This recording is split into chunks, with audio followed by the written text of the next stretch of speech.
Beer's in kind of a weird place right now. It's currently got a secondary market, and you see that with other beverages such as whiskey and wine. But right now, beer is in a place where there are really great sought-after beers. And I brought on an avid beer trader. His name's Taylor Dodds from Bay Area Brews. And we're going to talk about the secondary market on Homebrewing DIY.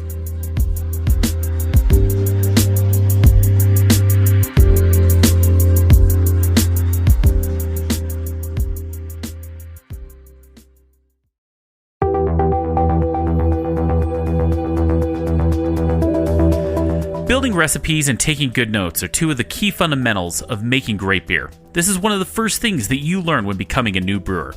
I started taking notes on a sheet from my extract kit and then quickly moved to brewing software. I've tried many different types of brewing software, and then I found Brewfather. This is the one piece of software that you need for recipes and very detailed brew day notes, as well as fermentation notes. Brewfather also integrates with some of the topics that we discuss on this show, like the till hydrometer, the ice spindle, and ferment track. You need no other piece of software than Brewfather. One of the best parts of Brewfather is that you can try it for free. All you need to do is head to our website, homebrewingdiy.beer, and click on the Brewfather banner to sign up for free today. Once again, that's homebrewingdiy.beer and sign up for Brewfather today.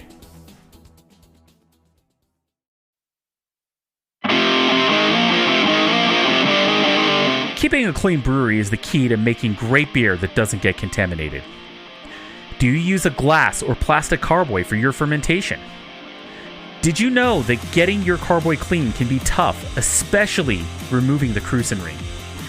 Even with traditional carboy cleaning tools, it can take a lot of time and not get your carboy completely clean. Well, today there's a new tool that can easily clean your carboy and do it fast, and that tool is called a scrubber ducky.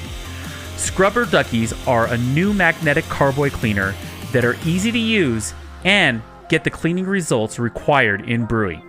Drop a magnetic scrubber into your carboy and be able to scrub away all of the grime and that hard to clean crucian. They are no match for scrubber duckies, and you can get yours today at scrubberduckies.com. Once again, head over to scrubberduckies.com.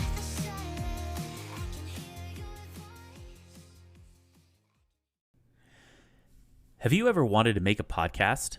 Do you have a subject you want to discuss with listeners? Do you even know where to start? Well, if you want to make a podcast and you want to get started now, I could not recommend Anchor enough.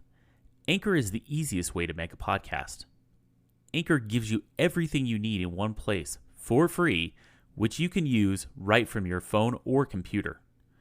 Creation tools allow you to record and edit your podcast so it sounds great. They'll distribute your podcast for you so it can be heard everywhere: Spotify, Apple Podcasts, Google Podcasts, and many more. And you can easily make money from your podcast with no minimum listenership. Hey, look, I shopped around for a place to post my podcast, and Anchor was the easiest, most streamlined experience you could ask for. So if you're looking for a place for your new podcast, download the Anchor app or go to anchor.fm to get started. Once again, download the Anchor app or go to anchor.fm to get started.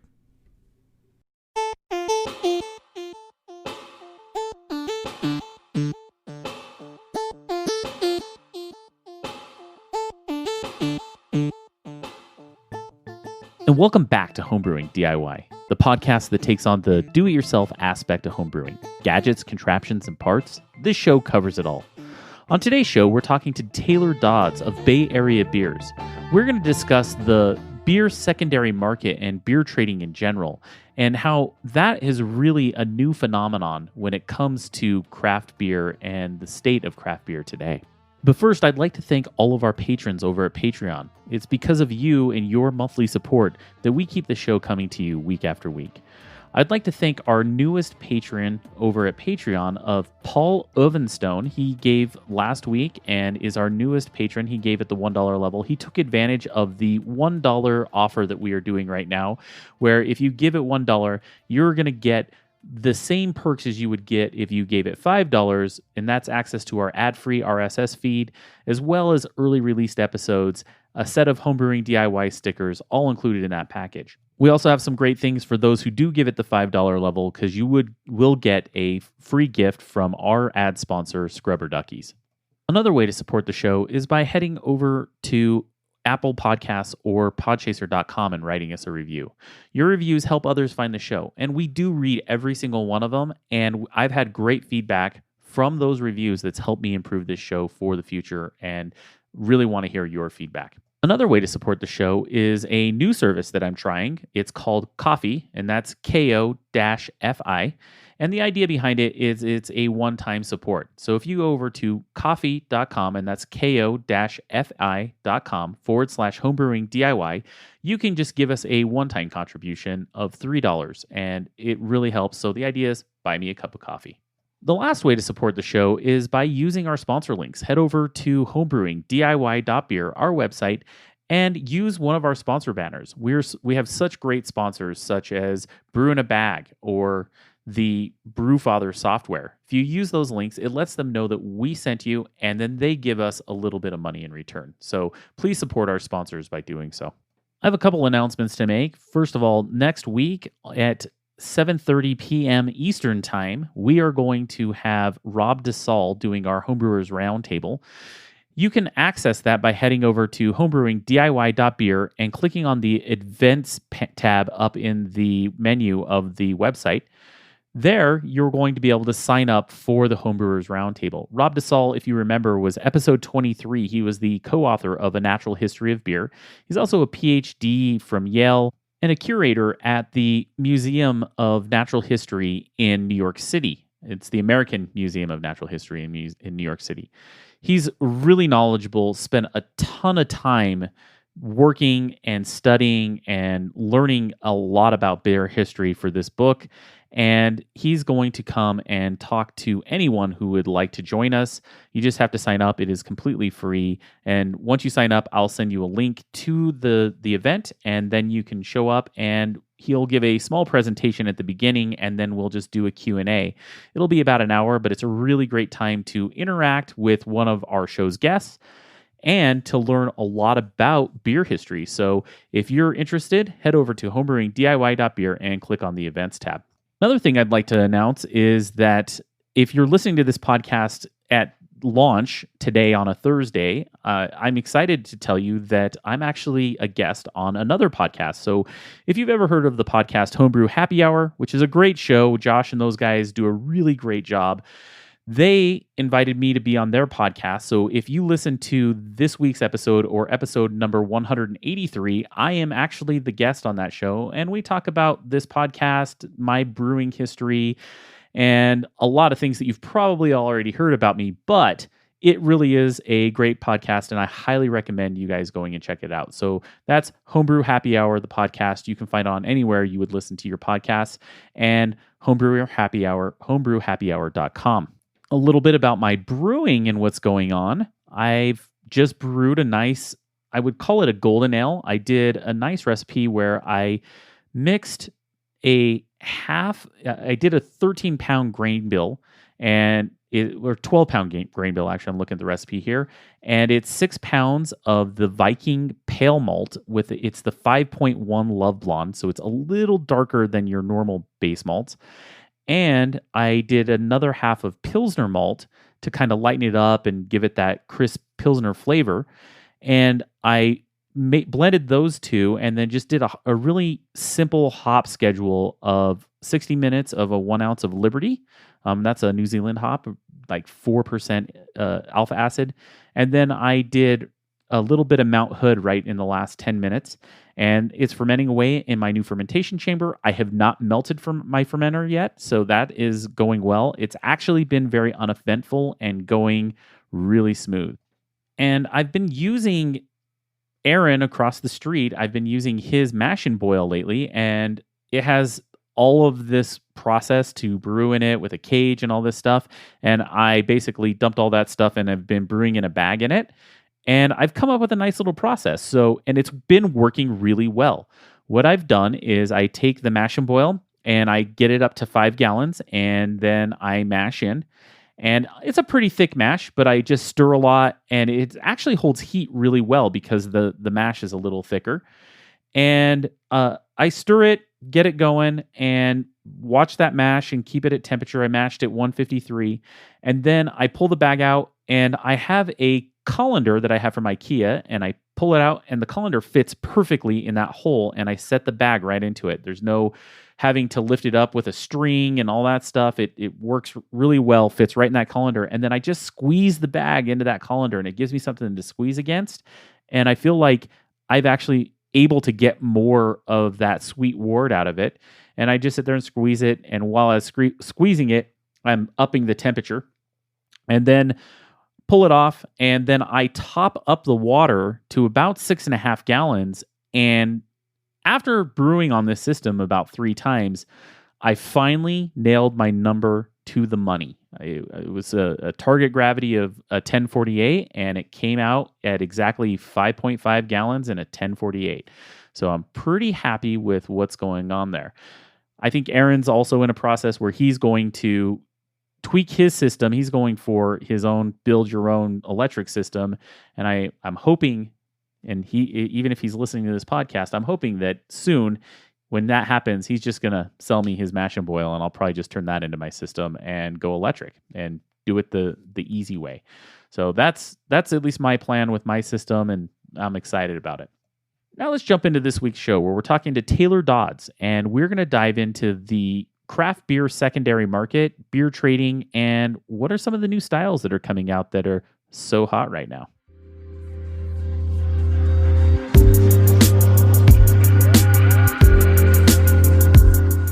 I'd like to welcome Taylor Dodds from Bay Area Beers. It's an Instagram account that is really got its finger on the pulse of beers in the Bay Area. Hi, Taylor. How are you? Good. How about yourself, Coulter?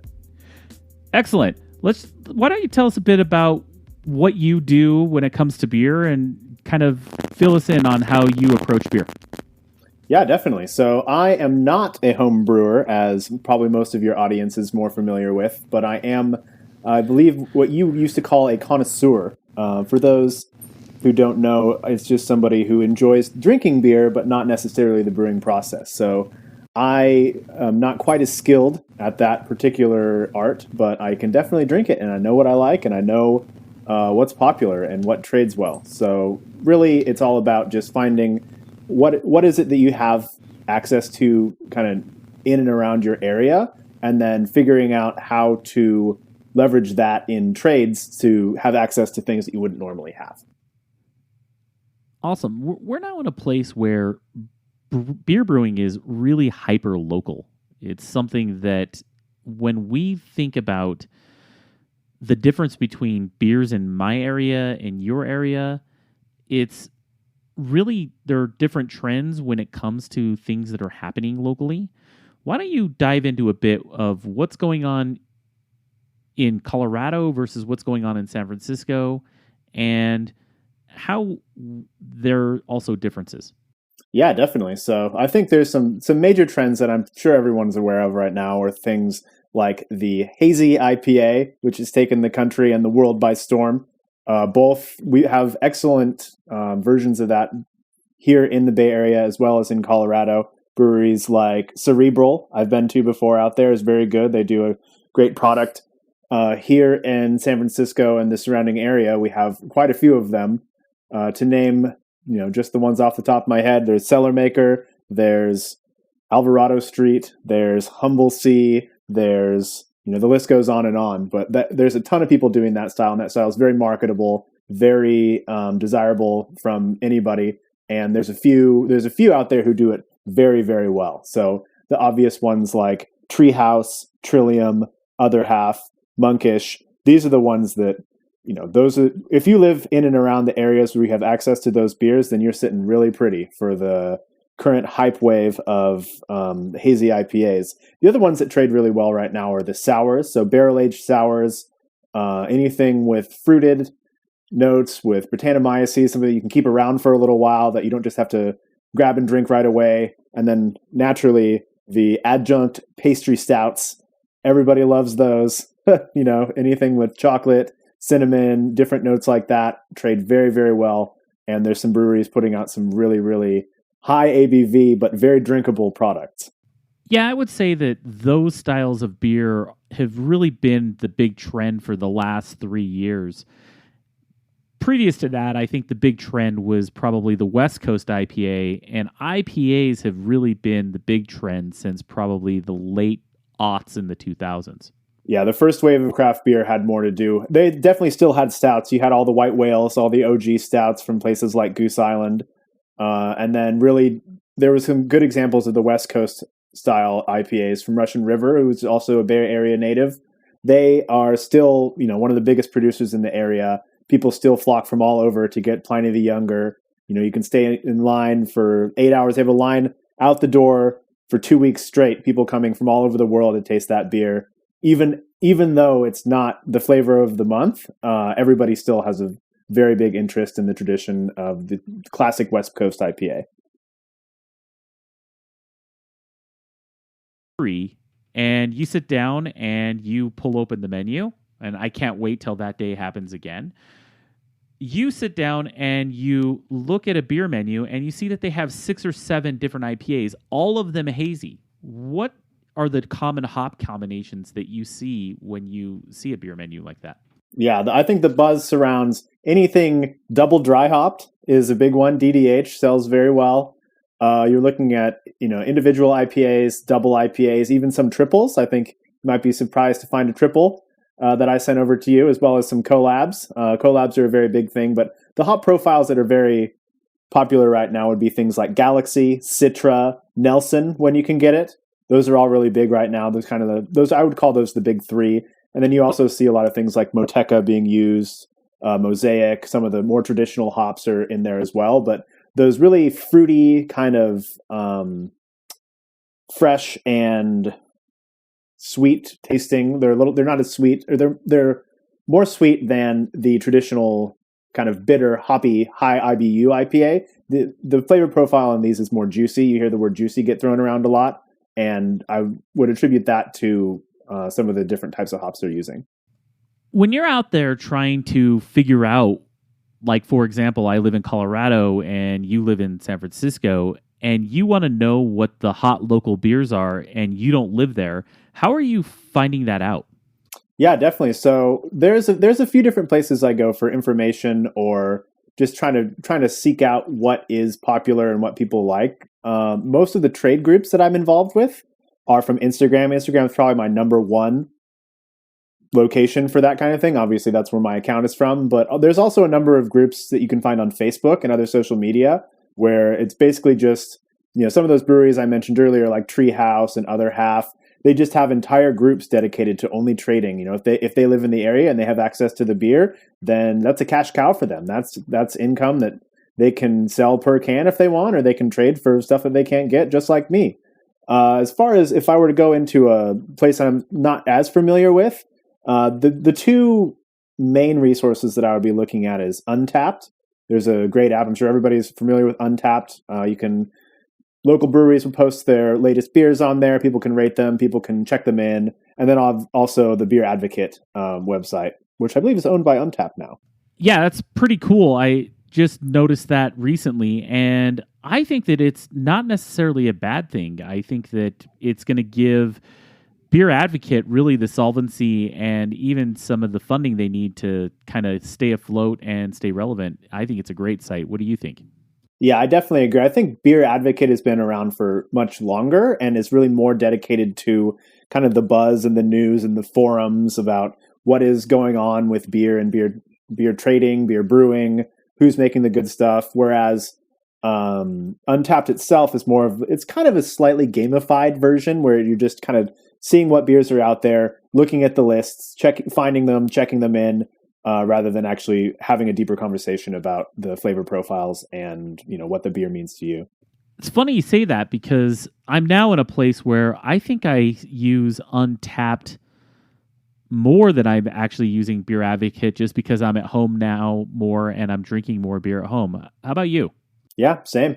Absolutely. I downloaded it a while ago, and I didn't really use it that much, but my usage of it has skyrocketed certainly within the last few months because of where we're at right now. And it's really interesting to see some of my local beer share buddies. They're actually hosting digital shares where everybody kind of has their own bottle. It's definitely not the same, right? You can't share what you have with others, but if you all kind of bring what you want and share and talk about over a Zoom or something, you still get that kind of beer community aspect to the drinking instead of sitting in your house or apartment drinking a beer by yourself. It's never going to be the same thing as sharing it with friends. Totally. I'm. Some people are into doing it at home. Me personally, I'm more of a social drinker. But Yeah. Well, how do you think COVID has really affected the beer trading scene, or just really beer drinking in general? Yeah, I think this is, especially in California, it's really opened up a whole new era for beer in the state. So I would formally need to trade for things like Monkish out of LA or Pure Project out of San Diego, or any of the other brews that I don't have direct access to that I can either drive to, walk to, or get in a local kind of bottle shop. All of those have opened up shipping throughout the state. So it's a bit like I'm trading with the brewery itself. I think it's made a huge leap in the availability of different beers. Right now, from what I understand legally, it's only in the same state.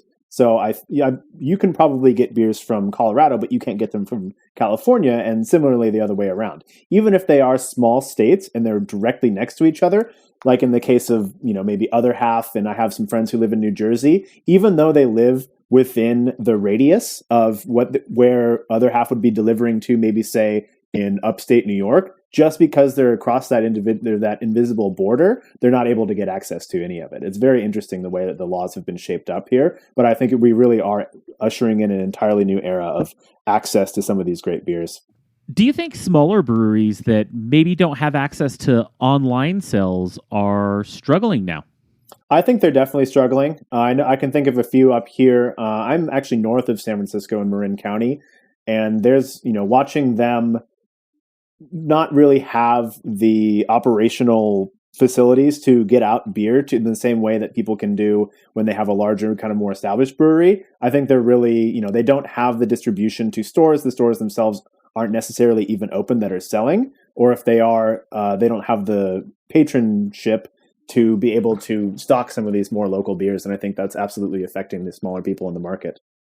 Even these larger ones, like we'll take Monkish an example. The people who made that brewery what it is, probably the most famous and sought after hazy IPA in the entirety of the West Coast, those people are unable to get the beer now, even though they were going in there. They live in the area. They had all the access they wanted to it. Now that there's demand online, we're seeing things like beer selling out in 10 seconds. I myself have been a part of that, trying to get a shipment from Monkish with at least 6 other friends at times. And once they said, hey, it's online now, you go in there, you click through a couple of pages, and if you're not one of the first 100 people to buy a case, you're done. They can't get it to anyone else. And so they do reserve some for the local patronage, but it's very, very, very sought after. And you can see comments on all their different social media pages of people just roasting them so hard about how unavailable their beer is. Yet on the flip side right now, if you have a local brewery, like for example, I'm part of a homebrew club and we go to a very small local brewery. If you were to go to a brewery like that, those guys are probably really struggling, especially with COVID. So they're struggling to do things like be able to do sales online and only stuck with doing sales to go, or if they didn't have a canning line. I personally think that that's the brewery that's really going to be hit hardest by COVID-19. Yeah, I absolutely agree. If you have someone in your area, and this is, to your point, the vast majority of non-super hyped brews, you're going to want to get in there and try to support your local brewery as much as you can. Yeah, and when you think about the brewery situation right now, it's a very hyper-localized thing. Breweries started out where it was big macro breweries, then you had micro breweries such as Sierra Nevada that really are big industrial situations. Anyway, I would consider them now the mid-sized brewer. Sierra Nevada, Russian River, New Belgium, those kinds of brands. And when you look at the overall breakdown of the craft beer industry, it really is hyper localized, like a small restaurant or a small pub. And so the idea is that I think that when we get out of this, there's going to be a lot of brands or breweries that aren't going to be there anymore. Yeah, definitely. And I think there's some efforts out there. One notable one is called All Together, where there's a single recipe that was released by Other Half to brew something that could be made by any brewery out there who wants to do a kind of virtual collaboration with and tie their brewery to a big name is able to brew this All Together beer. And there's a whole hashtag and everything around it. And what's great about that is not only is there notoriety coming out that you're collaborating with such a big brewery, but also a percentage of all of the proceeds goes to COVID relief. So I think people are finding ways to really give back and help out the beer scene, even if they are at the top tier. Yeah, I just had a few of those. Actually, I had just notably had one from WeldWorks the other day, and it's a really solid, great beer. Yeah. I'm really surprised at the quality and the fact that so many different breweries can take that recipe and just nail it. I am pretty excited about it. I want to quickly switch gears since you and I just did a pretty cool beer trade, and that is actually one of the subjects we're going to talk about today. What would you do if you were saying to somebody, hey, I want to do a beer trade with you. I know that you live in one part of the country. I live in one part of the country. How do we get one going? Yeah, definitely. I think, you have to agree, first of all, what size are you doing? If it's just, maybe a 4-pack, is there a couple of bottles thrown in? Feel out what the other person's taste preferences are and what they have access to in their area and what you're interested in. You and I have traded beer before, and we already kind of knew what was good in each other's places, but you might want to just start by having a conversation and kind of trying to get a lay of the land, or use one of these apps that I mentioned earlier, like Untapped or Beer Advocate, to really understand what the local market is. And even if they aren't the super hype beast brewery, understand that one of these smaller ones is probably putting out a great product, and listen to whoever it is you're trading for when they say, hey, this might not have a 4.5 rating with a 30,000 reviews, but it's something that's close to my heart, and that has a quote unquote secondary market value as well, right? So when you're trading with strangers over the internet, a lot of the time you just kind of have to go by what the metrics say. But when you're trading with friends, absolutely, it's important to hear each other out and talk about not just the monetary value of the beer, but when something has a emotional connection with someone, that's gonna bring up the quality of the trade for sure. I think this is a good time to jump in and talk about the secondary market out there.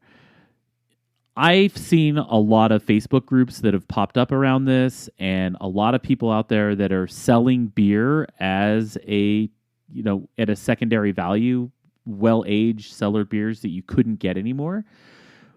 Why don't you talk to us a bit about how you think the secondary market is affecting beer? Yeah, I think it's a controversial topic for sure. I think a lot of brewers speak out against it, and they don't want to see their products being oversold or out there being sold for a value that they didn't really attribute to it.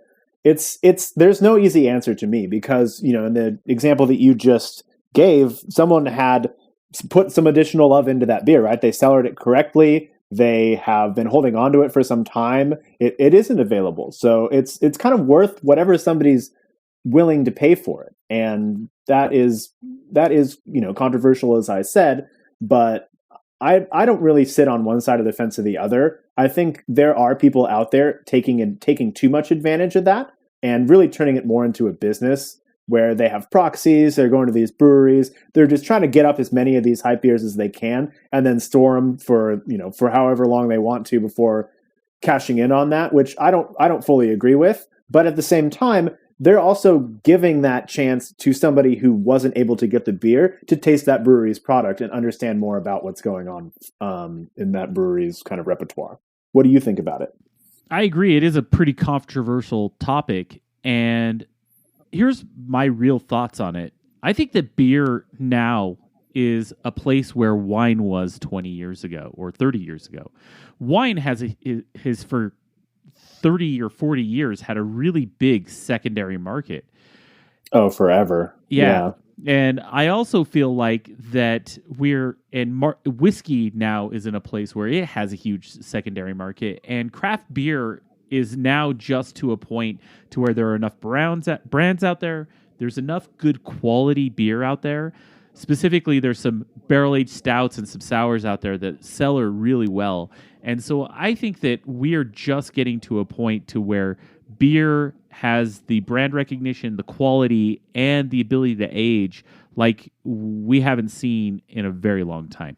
Yeah, I absolutely agree. I think that, we are in a renaissance of beer because, brewing small batches, being that nano or hyper local brewery, there's plenty of people out there. They don't even have a storefront, right? So there's beer clubs out there that are doing these adjunct stouts and really well barrel aged sours that you can't go to a store and buy it. You can't even go to a tasting room and try it. You just have to be in the know and there at the right place at the right time to get some. And those are the ones that are really, in demand and sought after. Now let's switch gears a bit and talk about how we actually do the active trading, right? So I live in Colorado, you live in San Francisco, or I live in Pennsylvania. You got to get the trading done. What are some of the best shipping methods out there to actually trade beer? Well, legally you can ship as long as you declare what you have in there, and there are methods that you can and can't do that with. The kind of more underground route is people like to save money by using priority flat rate shipping from USPS.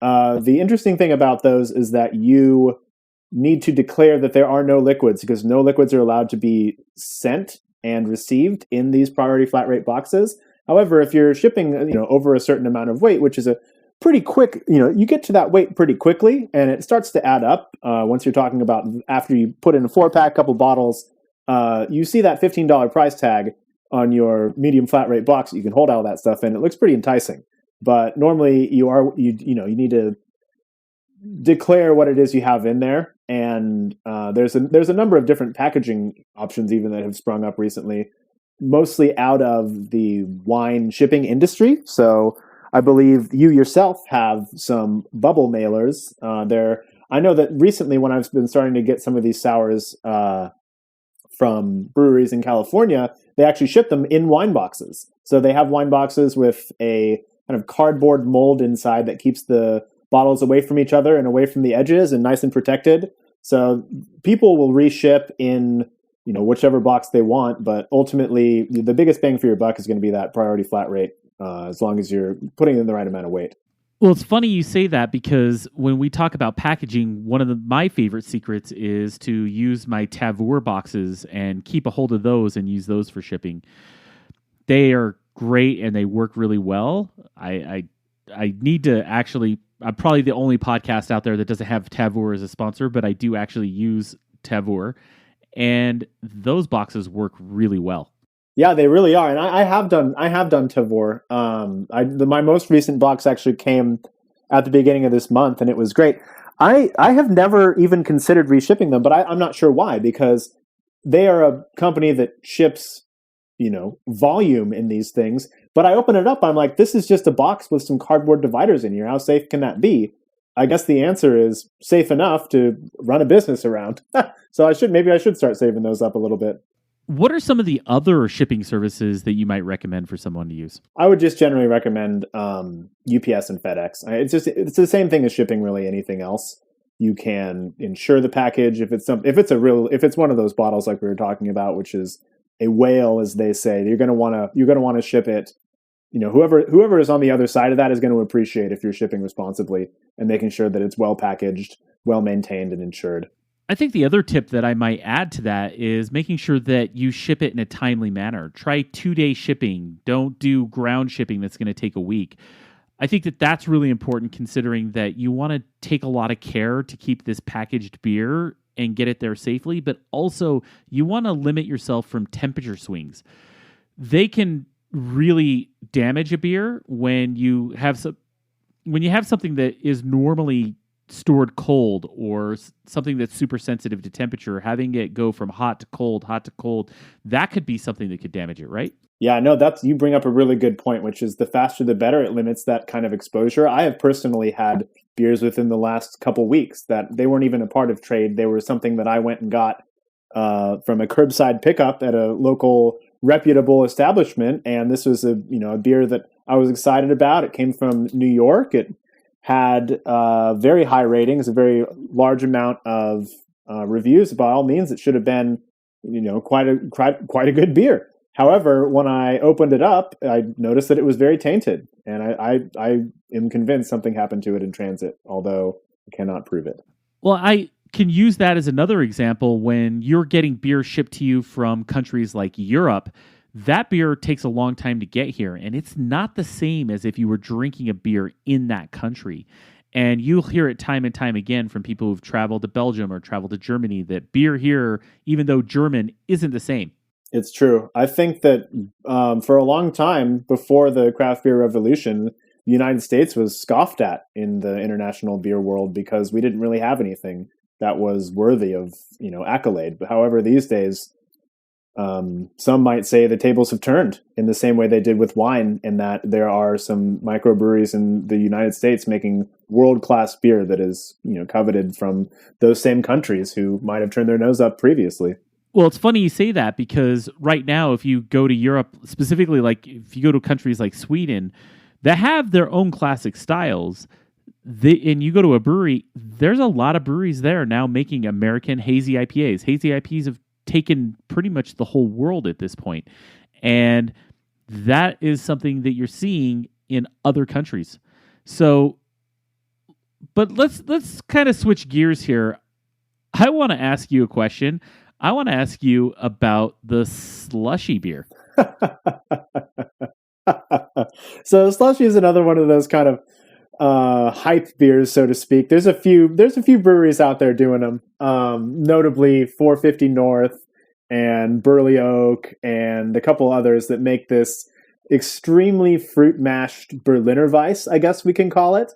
And it's another one of those beers out there that's pretty contentious. Some people swear by them. They love them. They have a lot of lactose in them to give it that chewy mouthfeel. They have a lot of the berry or stone fruit or other mash in there. But it's something that if you were to give it to somebody who knows and loves a sour beer, they would probably consider it a drain pour. However, it's something that is just red hot right now, and it's flying off the shelves and flying out of breweries at a rate that I've never really seen from something that I think it's all right. Well, it's funny how when you think about beers starting trends, there's so many that maybe they start a trend, but then they end up not really becoming something. For me, I would say that would be the black IPA right now. When you think about it, there's a lot of breweries out there that I would say 5 or 6 years ago, were trying to make this beer a thing. They were making these black IPAs, and some were actually really good styles. And I'm sure there is a brewery out there that makes a killer black IPA, and that is their thing, and they're well known for it. But it was like you saw them on menus everywhere for a really long time, and then all of a sudden they didn't sell, and they were all gone in an instant. Definitely true. I think another great example of that is the Brut IPA. That's something that became very popular here in the Bay Area for just a lightning quick moment, and brewers loved it. They thought it had this great kind of new texture to it. It was about to, someone just needed to perfect it, and people would really understand what they were trying to go for, and that wave has already passed, and the market did not take on. I haven't seen someone brew a Brut IPA for a good year. And it's funny you say that because one of my favorite brewed IPAs out there was the Sierra Nevada brewed IPA. And last year I went in, it was springtime. They had it as a seasonal release. It was a great beer. It was crystal clear, hoppy, dry as hell. It was a great beer. And then I go this year in the spring, and it might have something to do with COVID. That beer is nowhere to be found. But then you look at like people who are really into hazy IPAs, like my neighbor. He hated the brewed IPA. And so, in the end, brewers and drinkers, we really all just kind of have opinions, and that's just kind of how it is. Everyone does have an opinion, and it's I think part of being a successful brewer or brewery, if you're trying to monetize on it, is reading the tea leaves and trying to figure out which of the many trends that people are coming out with are going to catch on, right? So first it was lactose and overly fruit mashed Berliner Weiss. These days it's things like marshmallow, trying to get marshmallow cream into the beer. I think that everybody is just trying to find that new thing or jump on the train, because there's plenty of examples out there of, if you don't, then you may not be around. So there's a somewhat of an example of this here in the Bay Area. Is there's a brewery in Alameda called Faction, and Faction took a very strong stance against the hazy IPA, and they brew clear beer, and they do it well. They make great pale ales. But you can see that over time, the patronage to that particular brewery has fallen. They used to be one of the biggest ones in the Bay Area. Everyone wanted to go there. It's on this beautiful island. You have a view of the bay. You can hang out, drink some beers. But I just don't think that they are in the conversation anymore for the best breweries in the Bay Area. Yeah, I totally agree. And you just have to listen to your customers at some point if you want to be a successful brewery, right? Yep. It's just kind of the deal. It's a double-edged sword. It really is a double-edged sword. So let's switch gears here a bit. I want to, you and I just did a switch. We did a beer trade, and I have my box, you have your box. We haven't really gone through our boxes together, so let's do that right now. What do you say? All right, yeah. So opening my box, I see some really good beers in here, actually. Some Denver, some Colorado, some maybe not so much. But the first thing I see here on top is a couple cans of Typhoon from Black Project Brewery. I've been to Denver a couple times. Every time I try to make a stop there. There's my three favorite in the area would be Black Project, True, and Cerebral, who I talked about. I also noticed that there's quite a big can of Cerebral in here. This is a 32 ounce, I believe, is it? Yep, that's a crowler of Cerebral. I hope you enjoy it. Awesome. Yeah, that's great to see. Those can be sometimes tough to ship because they aren't as hermetically sealed as the cans you get off the line at the brewery. So I've heard some horror stories, but I'm glad it made it safe. I also see a couple beers in here from Toppling Goliath, and that's not a Colorado brewery, is it? No, it's definitely not a Colorado brewery. But the cool thing is that in Colorado, we just started getting distributed all the Toppling Goliath beers. And as you know, one of my favorites is the King Sue, and I think you have that in your box, right? That's great. King Sue is amazing. It's definitely one of the greatest things that they've come out with that isn't a stout. As you probably know, if you look at the chart toppers, that Kentucky brand brunch stout from them is number one, and has been for some time. But when they do hops, they do them right.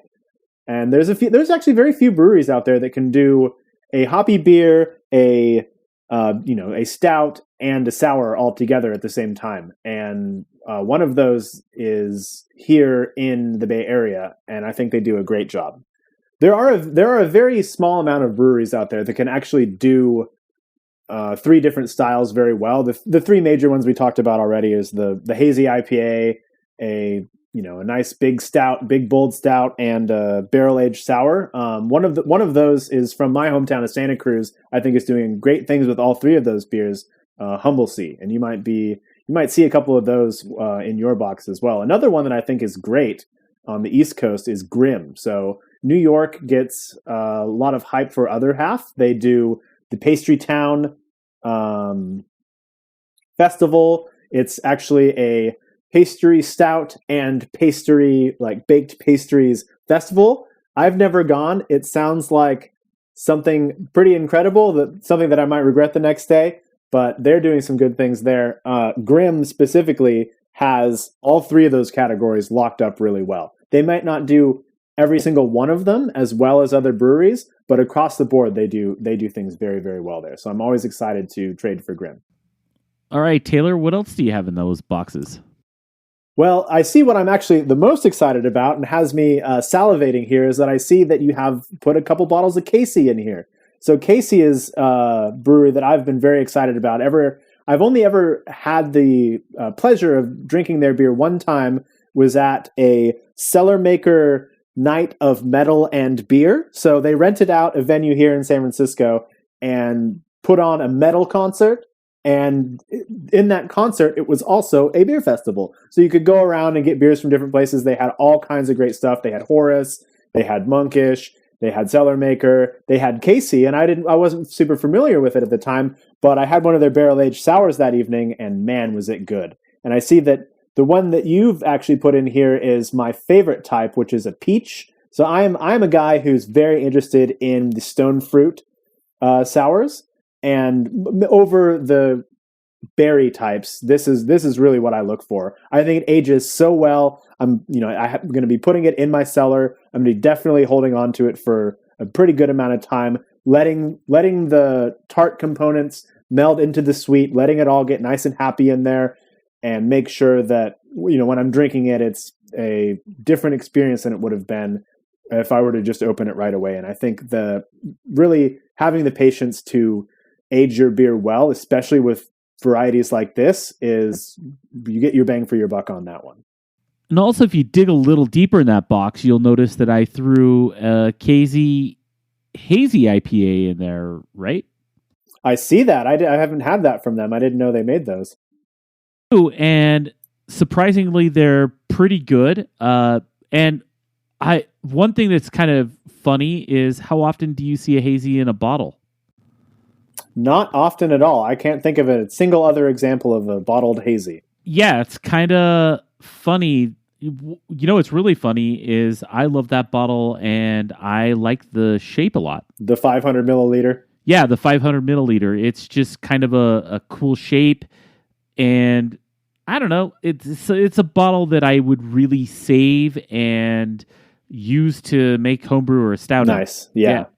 Proper glassware is important. It depends on what you're bottling in and what kind of caps you have, especially if you want to, if the intention that you have is to age, you want to make sure that you are storing correctly. You're minimizing the contact with oxygen. You're minimizing the amount of oxygen that can get in the bottle. So corks can breathe a little bit. You want to make sure that if you're corking, you're also capping if this is something that's intended to stick around for a while and be drank at a different time.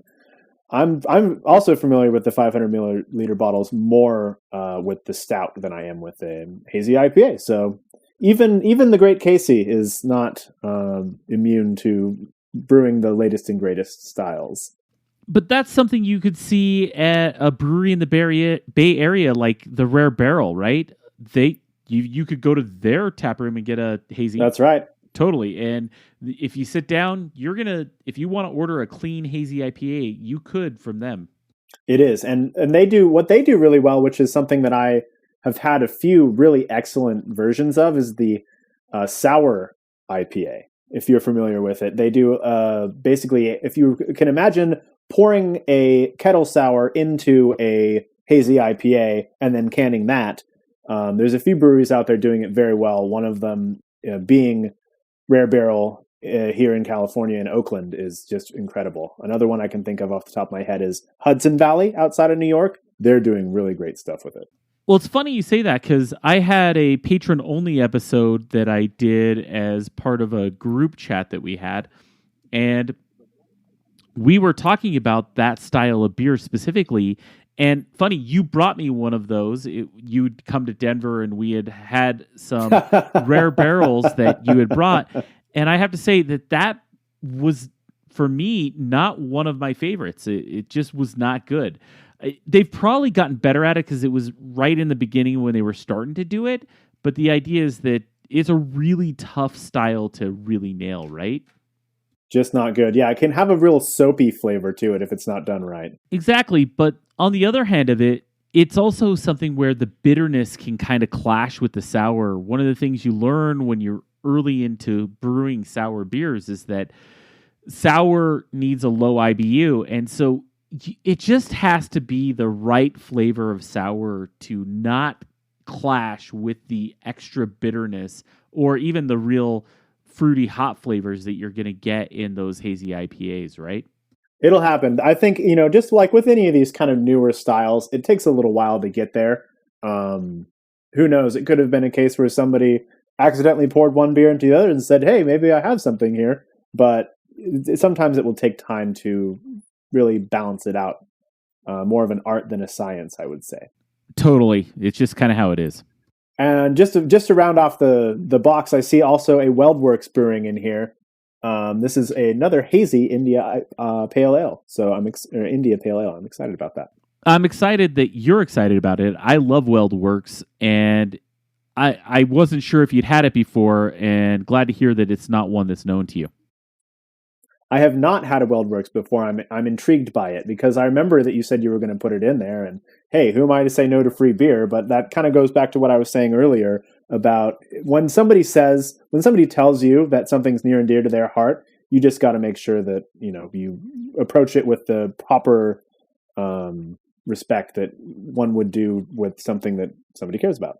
Let's switch gears a bit and switch to my box. And I'm going to pull out the first beer here, which is a Fieldwork. Why don't you tell me a bit about that? Yeah, so House of God Fieldwork is a brewery that started in Berkeley and has really just taken the entire Bay Area by storm. You can find their locations all the way down in Monterey, all the way up in Napa. We have one here that just opened in Corte Madera, which is in Marin County, and they're just pumping out a ton of really high quality beer. House of Gods is during COVID, they have actually opened up their tap rooms so that you can order food and beer for either takeout or delivery. And the other night, I had a pizza delivered from them. They're the Napolitana style pizzas, which are very good. And House of Gods was the latest release, so I grabbed it and I really enjoyed it. And it was just right around the time that we were talking, so figured why not send you over a couple. Well, I want to thank you for the Fieldwork because I'm excited to try it. And I love Galaxy and Idaho 7 both. They're just really great hops. And you also sent me some Humble Sea, and you sent me two beers, the Fog Farther and a Finback. Why don't you tell me a bit about those? So the Finback is actually a virtual collaboration. It's one of their series that they've been doing with a bunch of other breweries. Finback is actually found in New York, north of the city, and they've done a couple other ones. The most recent one I have is from Holmes, which is in Michigan. Humble Sea itself is in, I think I mentioned, my hometown of Santa Cruz, and they are somebody who's putting out these triple IPAs that do not drink like a triple. I will defy you to have a taste of that, not knowing what the ABV was, and tell me that it was 10%.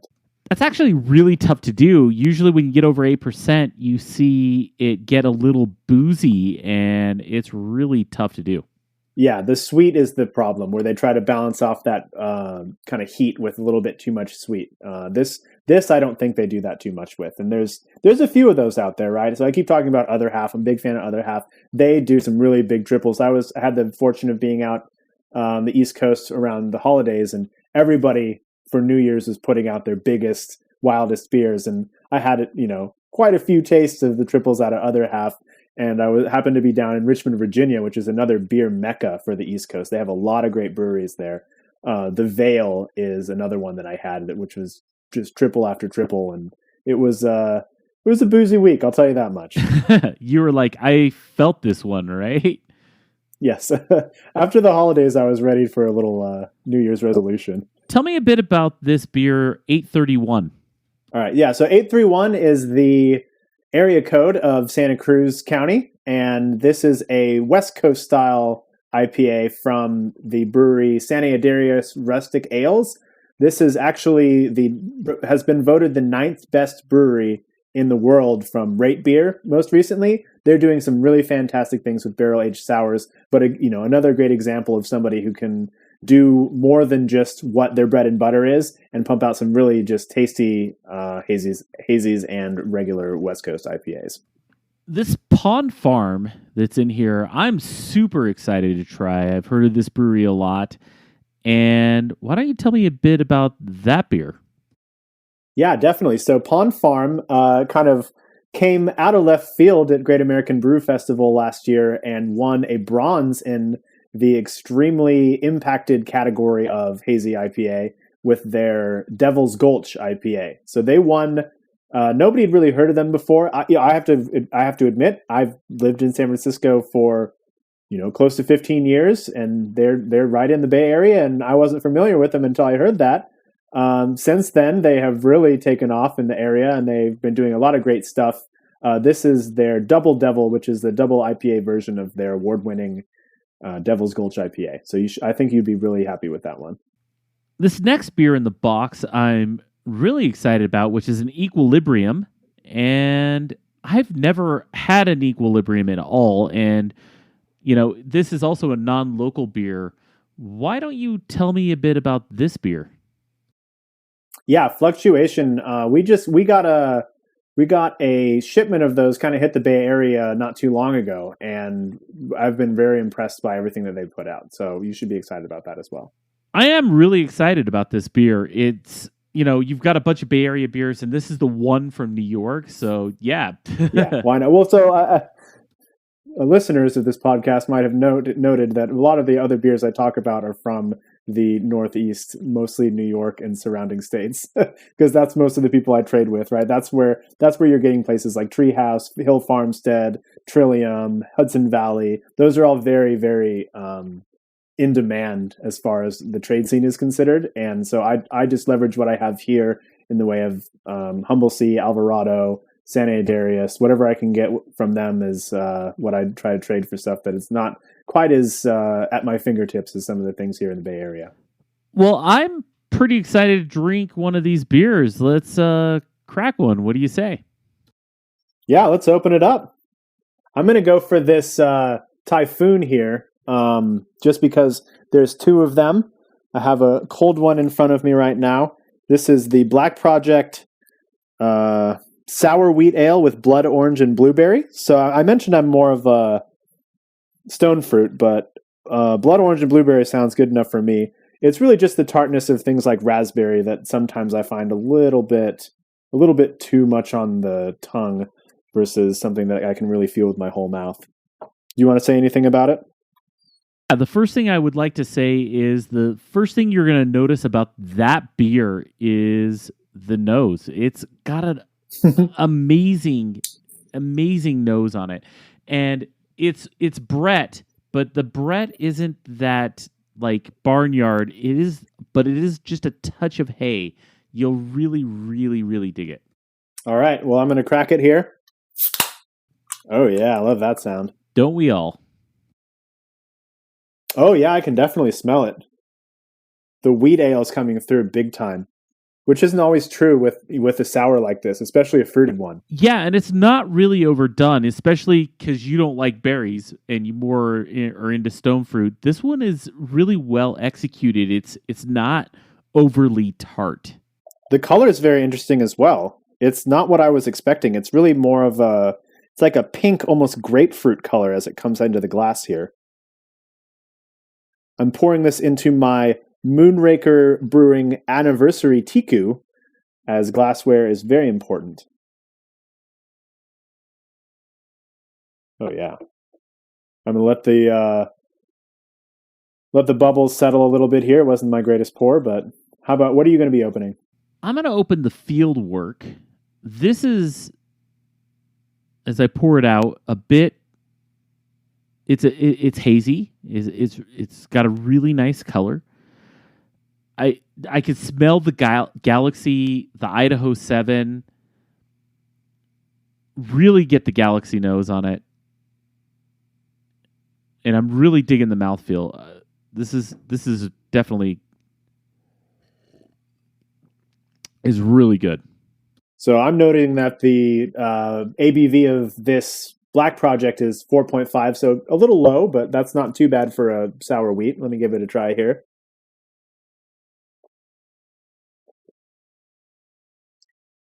Oh yeah, that's very nice. It definitely has a tartness, which I think comes from the blood orange, so it's more of a citrus tart than it would be, a berry or other fruit. And it's very smooth. It has a great finish and just an all-around great beer. Thank you very much. Yeah, this is a nice light day drinker for sure. I could see having this on the beach. It's funny. It kind of reminds me of the type of beer True Brewing would do, right? Yeah, it does. I think True does a lot of really good things with hoppier sours like this. Well, not that this is hoppy, but they have a lot of saison vibe, and they use Brett very expertly in their beers. Yeah, they do, and they count a lot of their sours as well. They do. I was surprised by. I think there's probably one of the first canned sour I ever had, actually. And this field work, as I'm tasting it, is got a really nice round mouthfeel, and it's not overly sweet.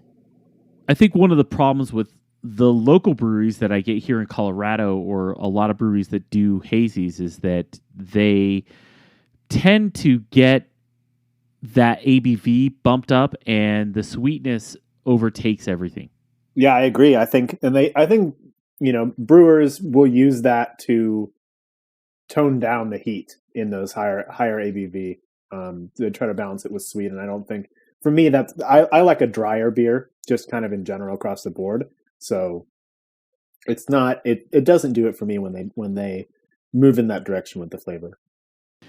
I think a lot of it has to do with when you have a high ABV beer, you're also going to end up with a lot of residual sugar. The beers that you're looking at right now, for example, if you start at a really high gravity, such as like a 1080 or a 1090, you're going to finish it in the 1020s. And that's just kind of the deal with the style, right? Yeah. I think we're on the same page there. Well, Taylor, I want to thank you for coming on the show this week. I think that we had a good time tasting some beers, trading some beers, talking about beer trading, talking about the trends in craft beer. And yeah, it was a really good time. Yeah, it's been a real pleasure. Thanks a lot, Culture. Great to talk to you.